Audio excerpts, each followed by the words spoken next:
दोस्तों, आप सबका स्वागत है हिंदी कहानी संग्रह पर। दोस्तों, पिछले सत्र में आप सब ने सुना परीक्षा गुरु का प्रथम प्रकरण। आज हम शुरू करने जा रहे हैं परीक्षा गुरु का द्वितीय प्रकरण। दोस्तों, पिछले सत्र में हम देखें कि निदान लाल मदन मोहन की बग्गी मकान पर पहुंची और ब्रजकिशोर उनसे रुखसत होकर अपने घर चले गए। इसके आगे हम अभी देखने जा रहे हैं। अभी तो यहाँ के घंटे में 8:45 ही बजे हैं, तो क्या मेरी घड़ी आधे घंटे आगे थी? मुंशीलाल चुन्नीलाल ने मकान पर पहुँचते ही बड़े घंटे की तरफ देखकर कहा, परंतु ये उसकी चालाकी थी। उसने ब्रजकिशोर से पीछा छुड़ाने के लिए अपनी घड़ी चाबी देने के बहाने से आधे घंटे आगे कर दी थी। कदाचित ये घंटा आधा घंटे पीछे हो। मास्टर श्री शंभुदयाल ने बात साधकर कहा, नहीं, ये घंटा तोप से मिला हुआ है। लाला मदन मोहन बोले, तो लाला ब्रजकिशोर साहब की लच्छेदार बातें नाहक अधूरी रह गई। मुंशी चुन्नीलाल ने कहा, लाला ब्रजकिशोर की बातें क्या है? काबू का जाल है। वह चाहते हैं कि कोई उनके चक्कर से बाहर ना निकले पाए। मास्टर शंभुदयाल ने कहा, मैं यूँ तो ये कांच लेता ना लेता, पर अब उनकी जिद से अदबद कर लूँगा। निसंदेह जब वे अपनी जिद नहीं छोड़ते तो आपको अपनी बात हारनी क्या जरूर है? मुंशीलाल चुन्नीलाल ने छींटा दिया, हितोपदेश में कहा है, आज्ञालोपी सुतहु को क्षमे न निरपति विनीत, को विषय निरीप चित्र में जो न गहे यह रीत। पंडित पुरुषोत्तम दास ने मिलाकर कहा, बहुत पढ़ने लिखने में सो भी आदमी की बुद्धि कुछ ऐसी निर्बल हो जाती है कि बड़े बड़े फिलासफर छोटी बातें में के चक्कर में खाने लहराते हैं। मास्टर शंभुदयाल कहने लगे, सर, अजाइक न्यूटन कितनी ही बार खाना खाकर भूल जाते थे। जर्मन का प्रसिद्ध विद्वान लेसिंग एक बार बहुत रात गए अपने घर आया और कुंदा खड़काने लगा। नौकर ने गैर आदमी समझकर भीतर से कहा कि मालिक घर में नहीं है, कल आना। इस पर लेसिंग सच में लौट गया। इटली का मारीना नामी कवि एक दिन कविता बनाने में ऐसा मग्न हुआ कि अंगीठी से उसका पैर जल गया, तो भी उसे कुछ खबर न हुई। लाला ब्रजकिशोर साहब का ये भी कुछ ऐसा ही हाल है। यह सीधी सीधी बातों को विचार ही विचार में खींच ताज कर ऐसी पेचीदा बना लेते हैं कि उनका सुलझाना मुश्किल पड़ गया है। मुंशी चुन्नीलाल बोले, मैंने तो मिस्टर ब्राइट के रूबरू ही कह दिया था कि कोई फिलॉसफी की बातों में दुनियादारी का काम नहीं चलता। लाला मदन मोहन ने अपनी अक्लमंदी जाहिर की। इतने में मिस्टर रसल की गाड़ी कमरे के नीचे आ पहुंची और मिस्टर रसल खट खट करके हुए कमरे में दाखिल हुए। लाला मदन मोहन ने मिस्री रसल में शेकिंग हैंड करके उनकी कुर्सी पर बिठाया और मिजाज की खरोआफियत पूछी। मिस्टर रसल नील का एक हौसलेमंद सौदागर है, परंतु इसके पास रुपया नहीं है। यह नील के सिवाय रुई और सन वगैरह का भी कुछ काम और कुछ व्यापार कर लिया करता है। इसका लेन देन 1.5-2 बरस से एक दोस्त की सिफारिश पर लाला मदन मोहन को यहाँ हुआ है। पहले बरस में लाला मदन मोहन का जितना रुपया लगा था, माल की बिक्री से ब्याज समेत वसूल हो गया। परंतु दूसरे साल रुई की भर्ती में जिसमें 68,000 से रुपये टूटते रहे, इसका घाटा भरने के लिए पहले ही 2 गुनी नील बनवाई, जिसमें एक तो पड़ता कम बैठा, दूसरे माल कलकत्ते पहुंचा। उस समय भाव मंदा रह गया, जिसमें नफ़े के बदले 10-12 हज़ार इसमें टूटते रहे। लाला मदन मोहन के लेन देन से पहले मिस्टर रसल का लेन देन राम प्रसाद बनारसी दास से था। 8,000 रुपये अब तक इसकी तरफ बाकी थे। जब उनकी मियाद जाने लगी तो उन्होंने नालिश करके 11,500 की डिक्री इस पर करा ली। अब उनके इजराई डिक्री में इसका सब कारखाना नीलाम पर चढ़ रहा है और नीलाम की तारीख में केवल 4 दिन बाकी है। इसलिए यह बड़े घबराहट में रूप के बंदोबस्त करने में लिए लाला मदन मोहन के पास आया है।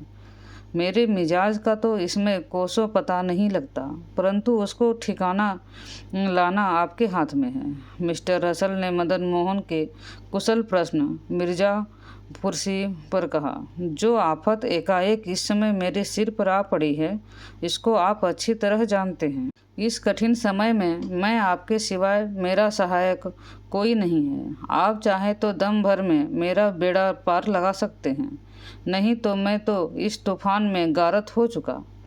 आप इतने क्यों घबराते हैं? जरा धीरज रखिए। मुंशी चुन्नीलाल ने पहले ही मिलावट के अनुसार सहारा लगाकर कहा। लाला साहब के स्वभाव को आप अच्छी तरह जानते हैं। जहाँ तक हो सकेगा यह आपकी सहायता में कभी कसर ना करेंगे। पहले आप मुझे यह तो बताइए कि आप मुझसे किस तरह की सहायता चाहते हैं? लाला मदन मोहन ने पूछा। मैं इस समय सिर्फ इतनी सहायता चाहता हूँ कि आप राम प्रसाद बनारसी दास की डिक्री का रुपया चुका दें। मुझसे हो सकेगा जहाँ तक मैं आपका सब कर्जा 1 वर्ष के भीतर चुका दूंगा। मिस्टर रसल ने कहा। मुझको अपनी बर्बादी का इतना ख्याल नहीं है जितनी आपके कर्ज की चिंता है। राम प्रसाद बनारसी दास की डिग्री से मेरा जायदाद बिक गई तो मैं और लेनदार कोरे जाग गए तो मैंने इस लालमट होने के लिए दस्तखत की तो आप लोगों के पल्ले रुपये में 4 आने भी ना अड़ेंगे। अफसोस, आपकी यह हकीकत सुनकर मेरा दिल आपसे आप उड़ता आता है। लाला मदन मोहन बोले। सच है, महाकवि शेक्सपियर ने कहा है। मास्टर शंभू दयाल कहने लगे। कोमल मन होत न किए होत प्रकृति अनुसार, जो पृथ्वी हित गगनते वारित दर्वित फुहार। वारित दर्वित फुहार दर्वित मन कोमलताई, देत देह शुभ हेत दौन को मन हर्षाई। सब गुणते उत्कृष्ट सकल वैभव को भूषण, राजहू के कछु अधिक तेत शोभा कोमल मन। हजरत सादी कहते हैं कि दुर्बल तपस्वी से कठिन समय में उसके दुख का हाल ना पूछ और पूछे तो उसके दुख की दवा कर। मुंशी चुन्नीलाल ने कहा। अच्छा, इस रुपये के लिए हमारी दिल जमाई क्या कर देंगे? लाला मदन मोहन ने बड़ी गंभीरता से पूछा। हाँ हाँ लाला साहब, सच कहते हैं। आप इस रुपये के लिए हमारी दिल जमाई क्या कर देंगे? मुंशी चुन्नीलाल ने दिल जमाई की चर्चा हुए पीछे अपनी सफाई जताने के लिए मिस्टर रसल से पूछा। हाँ, थोड़े दिन में शीशे बर्तन का एक कारखाना यहाँ बनाया चाहता हूँ। अब तक शीशे बर्तन की सब चीज़ें वलायत से आती है, इसलिए खर्च और टूट फूट के कारण उनकी लागत बहुत बढ़ जाती है। जो वह सब चीज़ें यहाँ तैयार की जाएगी तो उनमें ज़रूर फ़ायदा रहेगा और खुदा ने चाहा तो 1 वर्ष के भीतर सब रकम जमा हो जाएगी। परंतु आपको इस समय इस बात पर पूरा भरोसा नहीं तो मेरा नील का कारखाना और दिलजई में वास्ते हाजिर है। मिस्टर रसल ने जवाब दिया। हिबू स्थान में अब तक कलों की कारखानों नहीं है। इससे हिंदुस्तानियों को बड़ा नुकसान उठाना पड़ता है। मैं जानता हूँ कि इस समय हिम्मत करके जो कलों के कारखाने पहले जारी करेगा उसको ज़रूर फ़ायदा रहेगा। मास्टर शंभू दयाल ने कहा। आपको राम प्रसाद बनारसी दास के सिवा किसी और का रुपया तो नहीं देना? मुंशी चुन्नीलाल ने पूछा। राम प्रसाद बनारसी दास की डिग्री का रुपया चुके पीछे मुझको लाला साहब के सिवाय किसी की फूटी कौड़ी नहीं देनी रहेगी, मिस्टर लाल ने जवाब दिया। परंतु कांच का कारखाना बनाने के लिए रुपये कहाँ से आएंगे? और लाला मदन मोहन के कर्जे लायक नील के कारखाने की हैसियत कहाँ है? इंसॉल्वेंट होने में देनदारों के चले 4 आने भी न पड़ेंगे। यह बात मिस्टर रसल अपने मुंह से भी कह चुका है और यहाँ एक बतौकी आध कौन दिलावे। इन सूरत में राम प्रसाद बनारसी दास की डिग्री का रुपया ना दिया जाएगा तो उनकी डिग्री में इसका कारखाना बिक जाएगा और अपनी रकम वसूल होने की कोई सूरत ना रहेगी। मुंशी चुन्नीलाल ने लाला मदन मोहन के कान में झुककर कहा। परंतु इस समय इसको देने के लिए अपने पास नगद रुपया कहाँ है? लाला मदन मोहन ने धीरे से जवाब दिया। अब मेरी शर्म आपको ही है। वक्त निकल जाता है, बात रह जाती है। जो आप इस समय मुझको सहारा देकर उभार लोगे तो मैं आपका एहसान जन्म भर नहीं भूलूंगा। मिस्टर रसल ने गिड़गिड़ाकर कहा, मैं मन से तुम्हारी सहायता किया चाहता हूँ, परंतु मेरा रुपया इस समय और कामों में लग रहा है, इसमें मैं कुछ नहीं कर सका।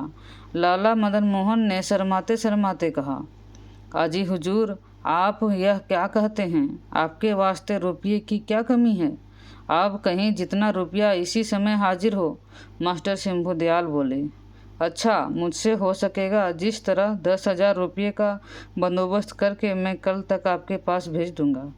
आप किसी तरह की चिंता ना करें। लाला मदन मोहन ने कहा, आपने बड़ी मेहरबानी की, मैं आपका इनायत से ही जी गया। मैं अब आपके भरोसे बिल्कुल निश्चित रहूँगा। मिस्टर रसल ने जाते जाते बड़ी खुशी से हाथ मिलाया कर कहा, और मिस्टर रसल के जाते ही लाला मदन मोहन भी भोजन करने चले गए। दोस्तों, द्वितीय प्रकरण यहाँ समाप्त होती है। हम चाह रहे हैं कि तृतीय प्रकरण भी इसी वीडियो में आ जाए तो अच्छा रहेगा। हमारे पास अभी पर्याप्त समय है। तो आगे की कहानी। लाला मदन मोहन भोजन करके आए उस समय सब कमरे में मौजूद थे। मदन मोहन कुर्सी पर बैठकर पान खाने लगे और इन लोगों ने अपनी अपनी बात छेड़ी। हरगोविंद पंसारी के लड़के ने अपने बगल में लखनऊ की बनी हुई टोपियाँ निकाल कर कहा, हुजूर, ये टोपियाँ अभी लखनऊ से एक बजाज के यहाँ आई है, सौगात में भेजने के लिए अच्छी है, पसंद हो तो 2-4 ले आऊँ? कीमत क्या है? अब वह तो 25-25 रुपये कहता है, परंतु मैं बाबूजी ठेरा लूँगा। 20-20 रुपये में आवे तो ये 4 टोपियाँ ले आना। अच्छा, मैं जाता हूँ, अपने बस पड़ते तो तोड़ जोड़ में कसर नहीं रखूँगा। यह कहकर हरगोविंद वहाँ से चल दिया। हुजूर, यह हीना का असर अजमेर में एक गंधी लाया है। वह कहता है कि मैं हुजूर की तारीफ सुनकर तरह तरह का निस्बत उम्दा अतर अजमेर से लाता था, परंतु रास्ते में चोरी हो गई। सब माल अस्वाब जाता रहा, सिर्फ यह शीशी बची है, वह आपकी नज़र करता हूँ। यह कहकर अहमद हुसैन हकीम ने और शीशी लाला साहब के आगे रख दी। जो लाला साहब को मंजूर करने में कुछ चारा विचारा हो तो हमारी नज़र करो, हम इसको मंजूर करके उसकी इच्छा पूरी करेंगे।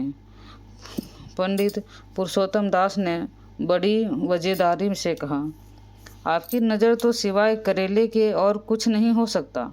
मर्जी हो मंगवाया, हकीम जी ने जवाब दिया।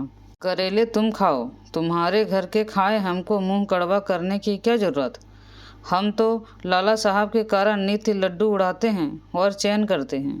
पंडित जी ने कहा, लड्डू? ही, लड्डुओं की बातें करनी आती है या कुछ और भी सीखे हो? मिस्टर शंभू दयाल ने छेड़ की। तुम सरीखे झोंक कर मदरसे में तो एक किताब पढ़कर अपने को अस्ताब 43 समझने लगते हो, परंतु हमारी विद्या ऐसी नहीं है। तुमको परीक्षा करने को हो तो इस कागज़ पर अपने मन की बात लिखकर अपने पास रहने दो। जो तुमने लिखा होगा हम अपनी विद्या से बता देंगे। यह कहकर पंडित जी ने अपने अंगोछे में से कागज़, पेंसिल और पुष्टि पत्र निकाल दी। मास्टर शंभू दयाल उस कागज़ पर कुछ लिखकर अपने पास रख लिया और पंडित जी अपना पुष्टि पत्र लेकर थोड़ी देर कुंडली खींचते रहे। फिर बोले, बच्चा, तुमको हर बात में हंसी सूझती है। तुमने कागज़ में करेला लिखा है, परंतु ऐसा हंसी अच्छी नहीं। लाला मदन मोहन ने के कहने से मास्टर शंभू दयाल ने कागज़ खोल कर दिखाया तो हकीकत में करेला लिखा पाया। अब तो पंडित जी की खूब चढ़ बनी, मूँछों पर ताव देकर खराने लगे, परंतु पंडित जी ने करेला कैसे बता दिया। लाला मदन मोहन के रूबरू आपस की मिलावट से बकरी का कुत्ता बना दिया। सहज सी आपसी, परंतु पंडित जी का चूर्नी लाल और शंभू दयाल से ऐसा मेल न था, और न पंडित जी को इसकी विद्या थी और उसके बल्ले के करेला बता दिया। असल बात यह थी कि पंडित जी एक कागज पर कागज लगाकर पुष्टि पत्र में रख छोड़ा था, जिसमें पुष्टि पत्र पर कागज रख कर कोई कुछ लिखता था। कलम के दबाव से कागज के अक्षर दूसरे कागज पर उतर आते थे। फिर पंडित जी कुंडली खींचती बार किसी ढच से उसका देखकर थोड़ी देर के पीछे बता देते थे, तो हुजूर उस गंधी के वास्ते क्या हुक्म है? हकीम जी ने फिर याद दिलाई। अतर में चंदन के तेल की मिलावट मालूम होती है। इस इत्र में तेल की मिलावट मालूम होती है और मिलावट की चीज़ें बेचने का सरकार से हुक्म नहीं। इस वास्ते कह दो शीश जब्त हुई और आप वह अपना रास्ता ले।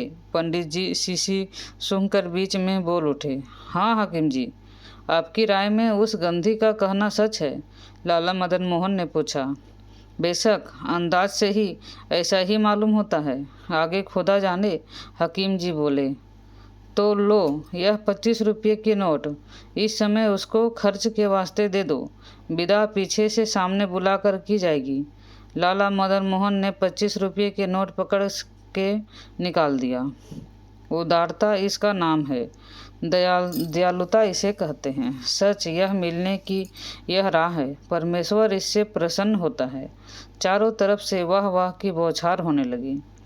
ये बाहियाँ मुलाहजे की वास्ते हाजिर है और बहुत सी रकमों के जमा खर्च आपके हुक्म बिना अटक रहा है। जो अवकाश हो तो इस समय कुछ अर्ज करूं? लाला जवाहर ने आते ही वास्ते आगे रखकर डरते डरते कहा। लाला जवाहरलाल इतने बरस में से काम करते हैं, परंतु लाला साहब की तबीयत और कागज़ दिखाने का मौका अब तक नहीं पहचानते।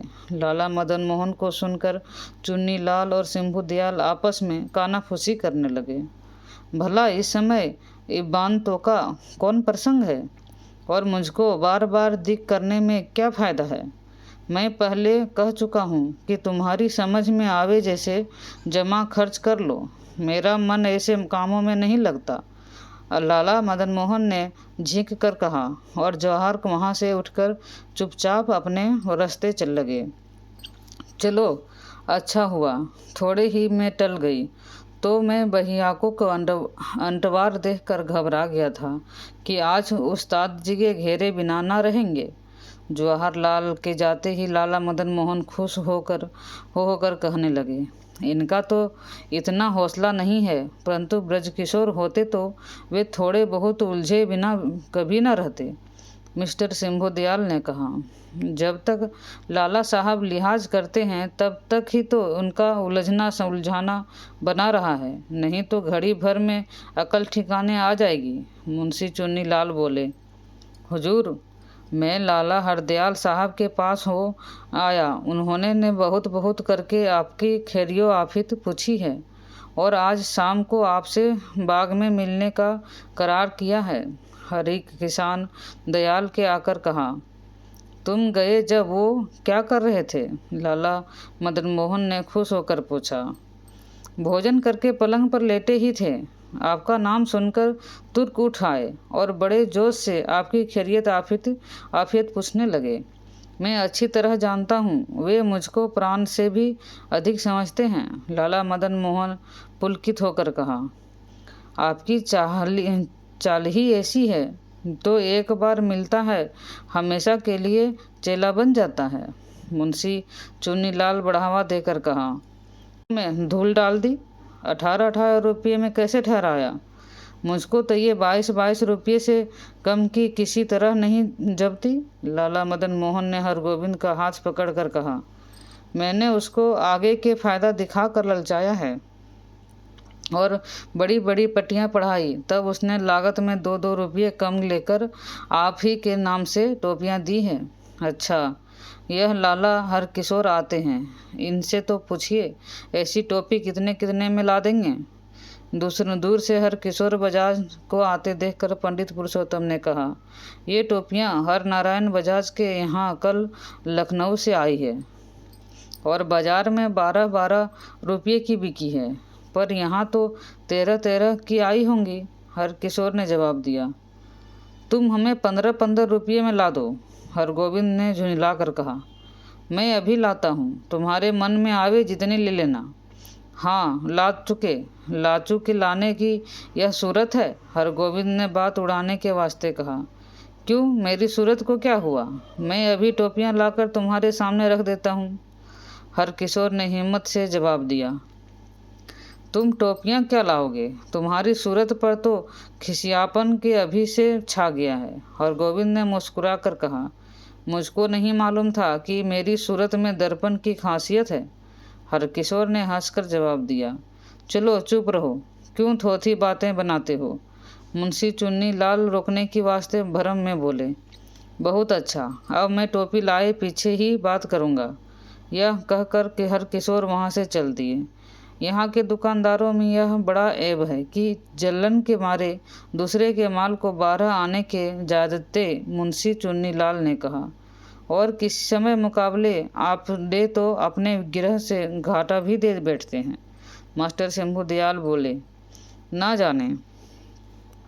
जाने लोगों को अपनी नाक कटाकर औरों की बदसगुनी करने में क्या मज़ा आता है।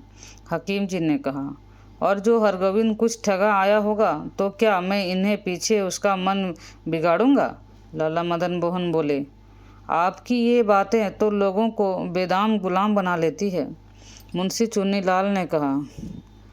कुछ दिन से यहाँ ग्वालियर के 2 गवैये निहायत अच्छे आए हैं। मर्जी हो 2 घड़ी के वास्ते आज के मजलिस में उन्हें बुला लिया जाए। हर किशन दलाल ने पूछा। अच्छा, बुला लो, तुम्हारी पसंद है तो ज़रूर अच्छे होंगे, मदन मोहन ने कहा। लखनऊ के अमीर जान भी इस दिनों यही है।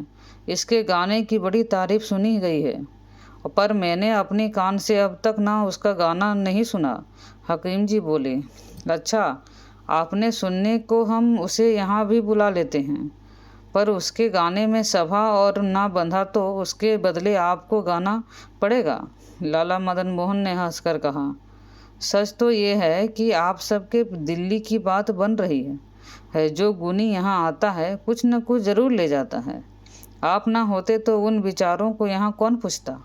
आपकी इस उदारता में आपका नाम विक्रम है और हातम की तरह दूर दूर तक फैल गया है, और बहुत लोग आपके दर्शन को अभिलाषा रखने में मुंशी चुन्नीलाल ने छीटा दिया।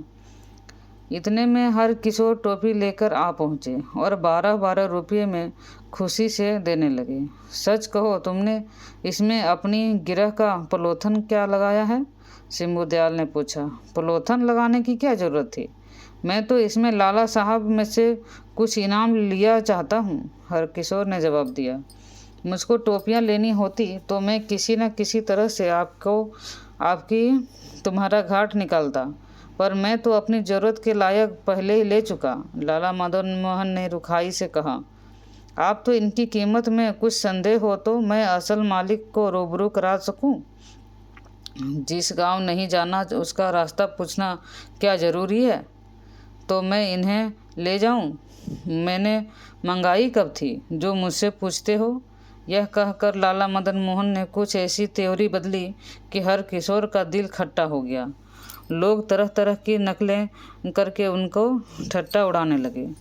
हरकिशोर उस समय वहाँ में उठकर सीधा अपने घर चला गया और उसके मन में इन बातों का बड़ा खेद रहा। दोस्तों, तीसरा प्रकरण यहाँ समाप्त होती है और हम चौथा प्रकरण शुरू करने जा रहे हैं। यह प्रकरण मेल मिलाप का है। लाला मदन मोहन को हरदयाल से मिलने की लालसा में दिन पूरा करना कठिन हो गया। वह घड़ी घड़ी घंटे की तरफ देख खाते थे और उकताते थे। जब ठीक 4 बजे अपने मकान से सवार होकर मिस्तिनपुर खाने में पहुँचे, यहाँ 3 बगियाँ लाला मदन मोहन की फरमाइश से आई नई चाल की बन रही थी। उनके लिए बहुत सा सामान वलायत से मंगाया गया था और मुंबई के 2 कारीगरों की राह से यह बनाई जाती थी। लाला मदन मोहन ने यह कह रखा था कि चीज़ें अच्छी बने, खर्च की कुछ नहीं अटकी, जो होगा हम करेंगे। निदान लाला मदन मोहन इन बगियों को देखभाल कर वहाँ से आगा हसन जान के तबेले में गए और वहाँ 3 घोड़े 5,500 रुपये में लेने के करके वहाँ से सीधे अपने बाग दिलपसंद को चल गए। यह बाग सब्जी मंडी में आगे बढ़कर नहर की पट्टी से किनारे पर था। इसकी रविशों ने दोनों तरफ बेलियां की कतार, सुहावनी क्यारियों में रंगे रंगे के फूलों की बहार, कहीं हरी हरी घास, सुहावने फर्श, कहीं घनघोर वृक्षों की गहरी छाया, कहीं बनावट के झरने, कहीं बेट, कहीं पेड़, कहीं टट्टियाँ और पर बैलों की लपेट। एक तरफ को चिड़िया खाने में तरह तरह के पक्षी चहचहा रहे थे, तो दूसरी तरफ को संगमरमर के एक कुंड में तरह तरह के जलचर अपना रंग ढंग दिखा रहे थे। बाग के बीच में एक बड़ा कमरा हवादार बहुत अच्छा बना हुआ था। उसके चारों तरफ संगमरमर का साइवान और साइवान के गिर्द फुवारों की कतार लगी थी। जिस समय ये फुवारे छूटते थे, जेठ बैसाख को सावन भादो समझकर मोर नाच उठते थे। बीच के कमरे में रेशमी गलीचे की बड़ी उम्दा बिछावट थी। बढ़िया साठन की मढ़ी हुई सुनहरी कोच कुर्सियां जगह जगह मौके में रखी थी। दीवार के सहारे संगमरमर की मोजे पर बड़ी बड़े 8 कांच आमने सामने रखे हुए थे। छत में बहुमूल्य झाड़ लटक रहे थे। गोल बेजाई और चौखटी मेजों पर फूलों के गुलदस्ते, हाथी दांत, चंदन, आबूनूस, नीची चीड़, सीप और कांच वगैरह उम्दा उम्दा खिलौने मिसल से रखे थे। चांदी की रखसबियों में इलायची, सुपारी चुनी हुई थी और समय तारीख, 4 महीनों बिताने की घड़ी, हारमोनियम बाजा, अंटा खेलने की मेज, एल्बम, सेरीबीन, सितार और शतरंज वगैरह मन बहलाने पर का यह सामान अपने अपने ठिकाने पर रखा हुआ था। दीवारों पर गज के फूल पत्तों का सादा काम, अबरख की चमक, ये चांदी के डले की तरह चमक रहा था। और इस मकान के लिए हजारों रूप का सामान हर महीनों नया खरीदा जाता था। इस समय लाला मदन मोहन को कमरे में पांव रखते ही विचार आया कि इसके दरवाज़ों पर बढ़िया साठन के पर्दे अवश्य होने चाहिए। उसी समय हर किशोर के नाम हुक्म गया कि तरह तरह के बढ़िया साठन लेकर अभी चले आओ। हर किशोर समझा कि अब पिछली बातों के याद आने से अपने जी में कुछ लज्जित हुए होंगे। चलो सवेरे का भूला सांझ को घर आ जाए तो भूला नहीं बचता। यह विचार कर हर किशोर साठन इकट्ठी करने लगा, पर यहाँ इन बातों की चर्चा भी न थी। यहाँ तो लाला मदन मोहन को लाला हरदयाल की लो लग रही थी। निदान रोशनी थी हुए पीछे बड़ी देर बाट दिखाकर लाला हरदयाल आए। उनको देखकर मदन मोहन की खुशी की कुछ हद नहीं रही। बग्गी के आने की वजह सुनते ही लाला मदन मोहन बाहर जाकर उनको लिवा लाए और दोनों कोच पर बैठकर बड़ी प्रीति से बातें करने लगे। मित्र, तुम बड़े निष्ठुर हो। मैं इतने दिनों से तुम्हारी मोहनी मूर्ति देखने के लिए तरस रहा हूँ, पर तुम आद भी नहीं करते। लाला मदन मोहन ने सच्चे मन से कहा, मुझको एक पल आपके बिना कल नहीं पड़ती, पर क्या करूं, चुगलखोरों के हाथ से तंग हूँ। जब कोई बहाना निकाल कर आने का उपाय करता हूँ तो लोग तत्काल जाकर लाला जी अर्थात पिता से कह देते हैं, और लाला जी खुलकर तो कुछ नहीं कहते, पर बातों ही बातों में ऐसा झंझोड़ते हैं कि जिल जल कर राख हो जाता है। आज तो मैंने उनसे भी साफ कह दिया कि आप राजी हो या नाराज हो, मुझसे लाला मदन मोहन की दोस्ती नहीं छूट सकती। लाला हरदयाल ने यह बात ऐसी गर्मी से कही कि लाला मदन मोहन के मन पर लकीर हो गई। पर यह सब बनावट की थी। उसने ऐसी बातें बना कर लाला मदन मोहन से तोहफा तफायत में बहुत कुछ फ़ायदा उठाना था। इसलिए इन सोने की चिड़ियों को जाल में फंसाने के लिए भीतर से पेट सब घर के शामिल थे। पर मदन मोहन के मन में मिलन के चाह बढ़ाने के लिए उनसे अब की बार आने में जानबूझकर देर कर दी थी। भाई लोग, तुम मुझे भी बहुत बहकाते हो। कोई कहता है कि ये रुपये के दोस्त हैं, कोई कहता ये मतलब के दोस्त हैं, पर मैं उनको जरा भी मुंह नहीं लगाता, क्योंकि मुझे तो ओथेले की बर्बादी का हाल अच्छी तरह मालूम है। लाला मदन मोहन ने साफ मन से कहा, पर हरदयाल के पापी मन को इतनी ही नहीं बात से खटका हो गया। दुनिया के लोगों का ढंग सदा अनोखा देखने में आता है। उनमें से कोई अपना मतलब दृष्टांत और कहावतों के दौर कह जाता है, कोई अपना भाव दिल लगी और हंसी की बातों में जता जाता है, कोई अपना प्रयोजन औरों पर सुना जाता है, कोई अपना आशय जताकर फिर पलट जाने का पहलू बनाए रखता है। पर मुझे की बातें नहीं आती। मैं तो सच्चा आदमी हूँ। जो मन में होती है वह जबान में कहता हूँ, जो जबान से कहता हूँ पर पूरी करता हूँ। लाला हरदयाल ने भरमा भरमी में अपना संदेह प्रकट करके अंत में अपनी सच्चाई बताई। तो क्या आपको इस समय यह संदेह हुआ कि मैंने बहकाने वालों पर रखकर अपनी तरफ से आपको रुपये का दोस्त और मतलब का दोस्त ठहराया है? लाला मदन मोहन गिड़गिड़ाकर कहने लगे, हाय, आपने मुझको अब तक नहीं पहचाना। मैं अपने प्राणों से अधिक आपको सदा समझता रहा हूँ। इस संसार में आपसे बढ़कर मेरा कोई मित्र नहीं है। जिस पर आपको मेरी तरफ से अब तक इतना संदेह बन रहा है, मुझको आप इतना नादान समझते हैं? क्या मैं अपने मित्र और शत्रु को भी नहीं पहचानता? क्या आपसे अधिक मुझको संसार में कोई मनुष्य प्यारा है? मैं अपना कलेजा चीर कर दिखाऊं तो आपको मालूम हो कि आपकी प्रीति मेरे हृदय में कैसे अंकित हो रही है। आप वृथा खेद करते हैं। मैं आपकी सच्ची प्रीति को अच्छी तरह जानता हूँ और आपको मुझको भी इस संसार में आपसे बढ़कर कोई प्यारा नहीं है। मैंने दुनिया का यह दर्द केवल चालाक आदमियों की चालाकी वजह जताने के लिए आपसे कहा था। आप वृथा अपने ऊपर ले दौड़े। मुझको तो आपकी प्रीति का यहाँ तक विश्वास है कि सूर्य चंद्रमा की चाल बदल जाएगी तो भी आपकी प्रीति में कभी अंतर ना आएगा। लाला हरदयाल मदन मोहन के गले में हाथ डालकर कहा, प्रीति के बराबर संसार में कौन सा पदार्थ है? लाला मदन मोहन कहने लगे, और सब तरह के सुख मनुष्य को द्रव्य से मिल सकता है, पर प्रीति का सुख सच्चे मित्र बिना किसी तरह नहीं मिलता।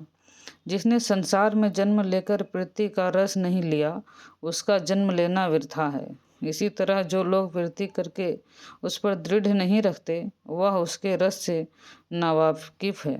निसंदेह प्रीति का सुख ऐसा ही अलौकिक है। संसार में जिन लोगों को भोजन के लिए अन्न और प्रसन्न के लिए वस्त्र तक नहीं मिलता, उनको भी अपने सुख के साथी और दुख के साथी प्राणोत्तम मित्र के आगे अपना दुख रोककर छाती का बोझ हल्का करने पर, अपने दुखों को सुन सुनकर उसकी जीभ भर आने पर, उसका धैर्य देने पर, उसके हाथ पे अपनी डबडबाई हुई आँखों के आंसू पूछ जाने पर जो संतोष होता है, वह किसी बड़े राजा को लाखों रुपये खर्च करने से भी नहीं हो सकता। लाला हरदयाल ने कहा, निसंदेह मित्रता ऐसी ही चीज़ है, पर जो लोग प्रीति का सुख नहीं जानते, वह किसी तरह इसका भेद नहीं समझ सकते। लाला मदन मोहन कहने लगे, दुनिया के लोग बहुत करके रूप के नफ़े नुकसान पर प्रीति का आधार समझते हैं। आज हरगोविंद ने लखनऊ की 4 टोपियाँ मुझको 18 रुपये में ला दी थी। इस पर हर किशोर जल भुने और मेरी प्रीति बढ़ाने के लिए 12 रुपये में वैसी ही टोपियाँ मुझको देने लगे। इनके निकट प्रीति और मित्रता कोई ऐसी चीज़ है जो 10 रुपये 5 रुपये की कसर खाने में बातों में हाथ आ सकती है? हर किशोर ने हरगोविंद की तरफ से आपका मन उचटाने के लिए यह तकबीर की हो तो कुछ आश्चर्य नहीं। हरदयाल बोले, मैं जानता हूँ कि हर किशोर एक बड़ा। इतने में एकाएक कमरे का दरवाज़ा खुला और हर किशोर भीतर दाखिल हुआ और उसको देखते ही हरदयाल की जुबान बंद हो गई और दोनों ने लजा कर सिर झुका लिया। पहले आप अपने शुभ चिंतकों के लिए सजा तजवीज़ कर लीजिए, फिर मैं साठन मुआवजे में कराऊंगा। ऐसी वाहियात कामों के वास्ते इस जरूर काम में हर्ज करना मुनासिब नहीं। हाँ लाला हरदयाल साहब क्या फरमा रहे थे? हरकिशोर एक बड़ा क्या है? हरकिशोर ने कमरे में पांव रखते ही कहा, चलो दिल्लगी की बातें कर रखने दो। लाओ दिखलाओ तुम कैसी साठन लाए हो। हम अपनी निज की सलाह के वास्ते औरों का काम हर्ज नहीं करना चाहते। लाला हरदयाल ने पहली बात उड़ा कर कहा, मैं और नहीं हूँ। अब चाहते हैं कि जो बना दे। मुझको अपना माल दिखाने में कुछ अज नहीं, पर इतना विचार है कि आजकल सच्चे माल की निस्बत नकली और झूठे माल पर ज़्यादा चमक दमक मालूम होती है। मोतियों की देखिए चाहे मन्नियों की देखिए, कपड़ों को देखिए चाहे गोटे किनारे को देखिए, जो सफाई झूठे पर होगी सच्चे पर हरगिज ना होगी। इसलिए मैं डरता हूँ कि शायद मेरा माल पसंद ना आए। हरकिशोर ने मुस्कुरा कर कहा, तुम कपड़ा दिखाने आए हो या बातों की दुकानदारी लगाने आए हो? जो कपड़ा दिखाना हो तो झटपट दिखा दो, नहीं तो अपना रास्ता लो। हमको थोथी बातों के लिए इस समय अवकाश नहीं है। लाला मदन मोहन ने भौं चढ़ाकर कहा, यह तो मैंने पहले ही कहा था। अच्छा अब मैं आता हूँ जी, फिर किसी वक्त हाजिर होऊंगा। तो तुम कल 9-10 बजे मकान पर आना। यह कहकर लाला मदन मोहन ने उसे रुखसत किया। आपस में क्या मर्ज की बातें हो रही थी, न जाने यह हत्या बीच में कहाँ से आ गई। लाला हरदयाल बोले, खैर अब कुछ दिल्लगी की बातें छड़िए। लाला मदन मोहन के फरमाइश की। निदान बहुत देर तक अच्छी तरह भेंट कर लाला हरदयाल अपने मकान को गए और लाला मदन मोहन अपने मकान को गए। दोस्तों यह तीसरा प्रकरण यहाँ समाप्त होता है। हम अब चौथा प्रकरण शुरू करने जा रहे हैं। लाला मदन मोहन बाग से आए पीछे ब्यालू करके अपने कमरे में आए। उसमें लाला ब्रजकिशोर, मुंशी चुन्नी लाल, मास्टर शंभू दयाल, बाबू बैजनाथ पंडित, पुरुषोत्तम दास, हकीम मदन हुसैन वगैरह सब दरबारी लोग मौजूद थे। लाला साहब के आते ही ग्वालियर के गवैया का गाना होने लगा। मैं जानता हूँ कि आप इस निर्दोष दिल्लगी को तो अवश्य पसंद करते होंगे। देखिए इससे दिन भर की थकान उतर जाती है और चित्त प्रसन्न हो जाता है। लाला मदन मोहन ने थोड़ी देर पीछे लाला ब्रजकिशोर से कहा, सब बातें काम के पीछे अच्छी लगती है। जो सच तरह का प्रबंध बंध रहा हो, काम की वसूलों पर दृष्टि हो, भले बुरे का काम और भले बुरे आदमियों की पहचान हो, तो अपना काम लिए पीछे घड़ी दो घड़ी की दिल्लगी में कुछ बिगाड़ नहीं है, पर उस मय में इसका व्यसन न होना चाहिए।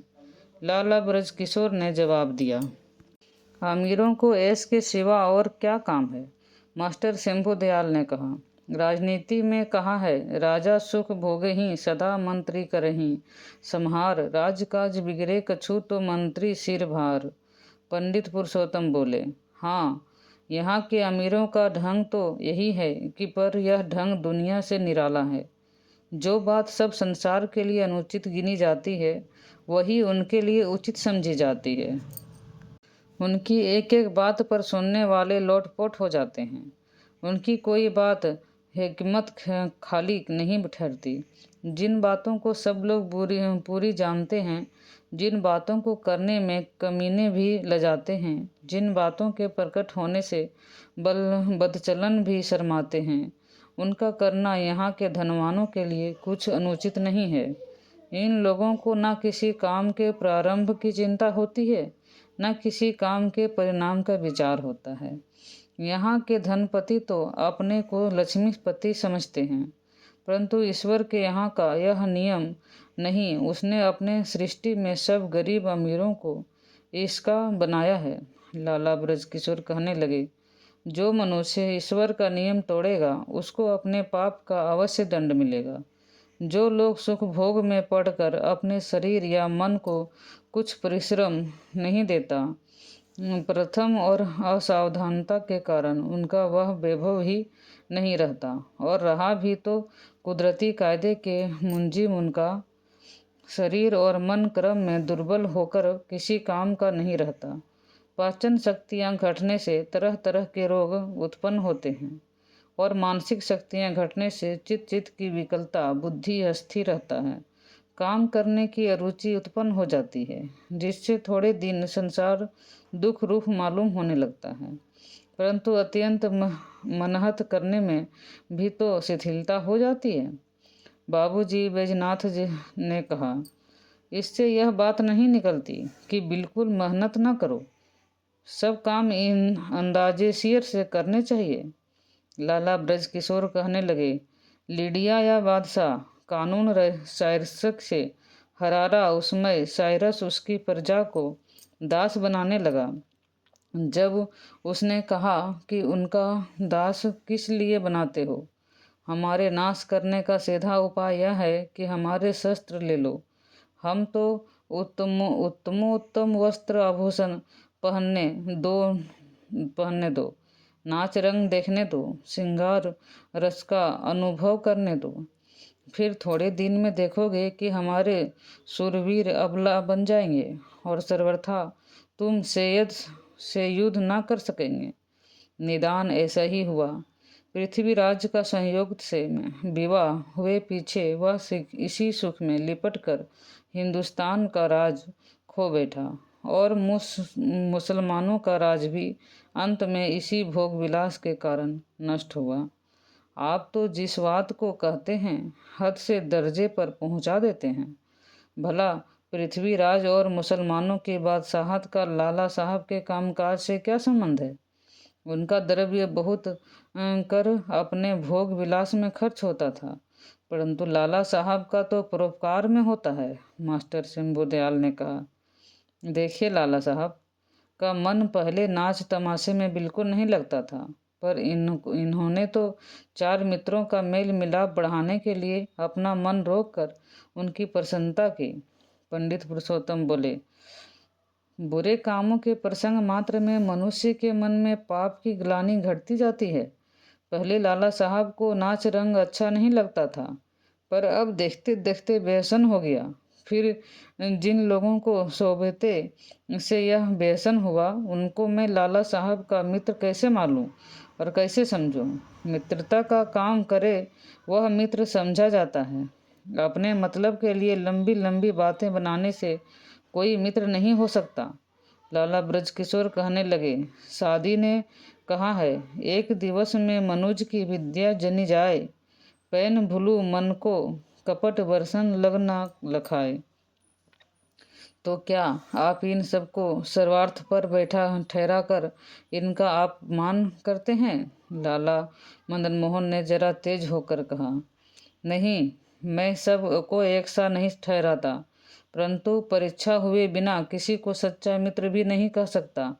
लाला ब्रजकिशोर कहने लगे, कैपिली नामी एक एथीनियम से सायरा क्यूस के बादशाह डियोन की बड़ी मित्रता थी।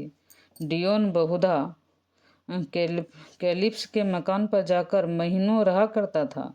एक बार डियोन को मालूम हुआ कि कैलिप्स उसका राज्य छीनने के लिए कुछ उद्योग कर रहा है। डियोन में कैलिप्स से इसका वृतांत पूछा, तब वह डियोन के पांव पकड़कर रोने लगा और देव मंदिर में जाकर अपनी सच्ची मित्रता के लिए कठिन से कठिन सौगंध खा गया, पर असल में यह बात झूठी न थी। अंत में कैलिपी ने सायराक्यूस पर चढ़ाई की और डियोन को महल की ही में मार डाला। इसलिए मैं कहता हूँ कि दूसरे की बातों में आकर अपना कर्तव्य भूलना बड़ी भूल की बात है। अच्छा, फिर आप खुलकर क्यों नहीं कहते कि आपके निकट लाला साहब को बहकाने वाला कौन कौन है? पंडित जी ने जुगत से पूछा। मैं यह नहीं कह सकता जो बहकाते होंगे, अपने जी में आप समझते होंगे मुझको लाला साहब के फायदे से काम है और लोगों के जी दुखाने से कुछ काम नहीं है।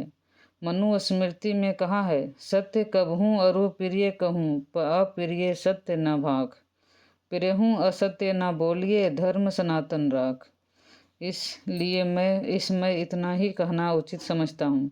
लाला ब्रज किशोर ने जवाब दिया, और इस पर थोड़ी देर सब चुप रहे। दोस्तों, छठा प्रकरण यहाँ समाप्त होता है। इस उपन्यास परीक्षा गुरु में टोटल 41 प्रकरण हैं। इसमें से हम 5 प्रकरण कर चुके हैं। तो आगे का प्रकरण के लिए हम आगे देखेंगे। आप सबको यहाँ तक कहानी कैसी लगी ज़रूर कमेंट करें और चैनल को सब्सक्राइब करें।